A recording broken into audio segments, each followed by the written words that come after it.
మీలో ఎంతమంది meal maker తిన్నారండి? నేనైతే నిన్ననే తిన్నానండి. ఈ విషయం తెలిసిన తర్వాత నేను షాక్ అంటే షాక్ అయినాను. మిల్ మేకర్ తినడం వల్ల అసలు ఏం జరుగుతుందో తెలుసా అండి? మన బాడీలో చాలా వరకు ప్రోటీన్స్, మినరల్స్ ఉండవు కదండీ! అంటే మనము హెల్తీ ఫుడ్స్ తినం కదా! మన బాడీకి యూజ్‌ఫుల్ అయ్యే ఫుడ్స్ మనకు నచ్చవు కదండీ! అన్‌లెస్ బాడీకి హార్మ్‌ఫుల్ చేసే ఫుడ్స్ మాత్రమే నచ్చుతుంది కదా! మీల్ మేకర్ తింటే అవన్నిటికి మనం సమాధానం చెప్పినట్లేంటండి. ఇవి తినడం వల్ల మనం అన్నిటికీ హెల్తీ పాయింట్స్ ఇచ్చినట్టేంటండి. ఇక మటన్లు, చికెన్లు తినే ప్లేస్‌లో ఈ మిల్ మేకర్ తిన్నామనుకోండి దానికన్నా డబుల్, ట్రిపుల్ పాయింట్లు ఇందులో యాడ్ అవుతాయంటండి.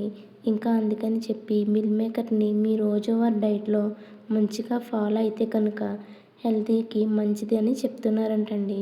నాకైతే అండి ఈ టాపిక్ వినగానే నిన్ననే తిన్నారా నాయనా అని అనుకున్నానండి.